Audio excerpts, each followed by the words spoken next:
لن تنالوا البر حتى تنفقوا مما تحبون، جس سے پیار کرتے ہو نا وہ پیار کی چیز اللہ کے راستے میں دینی ہوگی، تب جا کر بات بنے گی، ورنہ نہیں۔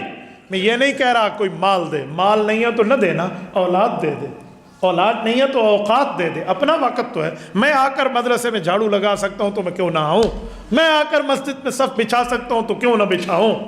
ہمارے ابھی جنگ میں فوت ہوئے ہیں کچھ دنوں پہلے حضرت مولانا الیاس بالاکوٹی رحمۃ اللہ تعالی علیہ، 15-20 سال تک ان کی اہلیہ جب تک وہ بیمار نہ ہوئی رات کو آ کر مسجد کی صفائی کر کے جاتی تھی، انہوں نے خادم نہیں رکھا ہوا تھا۔ یہ پتہ کیسے چلا؟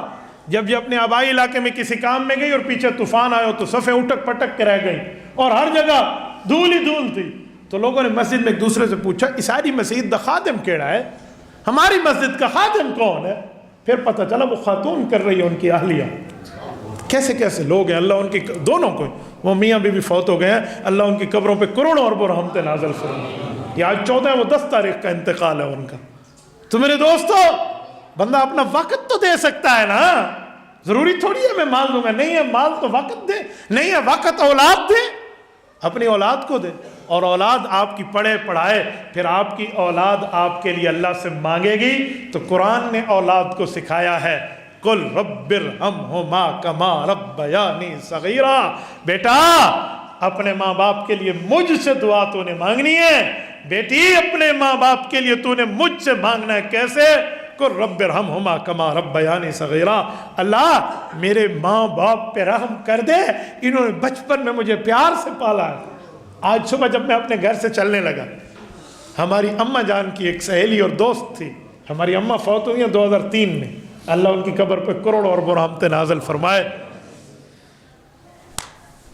31 اکتوبر 2003 وہ اماں کی جو سہیلی ہیں، ہم نے ماشاءاللہ ان کے ساتھ بڑا اچھا رشتہ رکھا ہوا ہے آنے جانے کا، وہ ہمارے یہاں آتی ہیں بعضوں کا۔ آج آئی میرے سر پہ ہاتھ رکھا، مجھے کہا بیٹا آپ پوری فیملی کے ساتھ عمرے پہ گئے ہیں، آج تیری امی ہوتی تو کتنی خوش ہوتی۔ بعض چیزیں میں نہیں بتاتا، میں نے صرف اس کی تسلی کے لیے کہا۔ میں نے کہا خالہ ان سب نے، میرے بیٹوں نے بھی، بیٹیوں نے بھی، اور ہم سب نے جو آخری عمرہ کیا ہے نا، وہ ہم نے اپنی امی اور ابا کے لیے کیا ہے۔ یقین مانے بلک بلک کے رونے لگی، مجھے کہنے لگی اللہ اکبر، رونے لگی، پھر شفقت سے میرے سر پہ ہاتھ رکھا۔ میری بات کا مطلب یہ ہے کہ جب ماں کی سہیلی تم سے اتنا پیار کرتی ہے، ماں کے جانے کے 21-22 سال کے بعد، تو تمہارے ماں باپ کیسے ہوں گے؟ جو ماں باپ ہیں وہ کیسے ہوں گے؟ آج جوانی کے نشے نے مجھے میرے ماں باپ کی عظمت بھلا دی ہے، یاد رکھیں بوڑھا ہم نے بھی ہونا ہے۔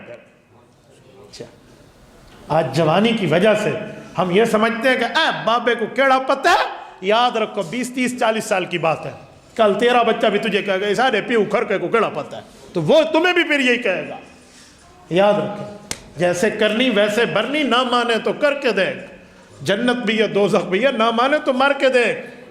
تو میرے دوستو، ہمیں اللہ نے سکھایا کہ اپنے ماں باپ کے لیے کیسے مانگو گے، فرمایا کما ربیانی صغیرا، اللہ ان پہ اب ایسے رحمت کر جیسے انہوں نے مجھے پالا ہے۔ میں کہتا ہوں سنو، آج جن کے ماں باپ بوڑھے ہیں انہیں بادشاہوں کی طرح رکھو، کیونکہ انہوں نے تمہارے بچپن میں تمہیں شہزادوں کی طرح پالا ہے۔ میرے ساتھیوں، یہ چیزیں ہمیں پھر اللہ کا قرآن سکھاتا ہے، ہمیں نبی کا فرمان سکھاتا ہے، تو ہم اپنی اولاد کو قرآن پر وقف کرائیں۔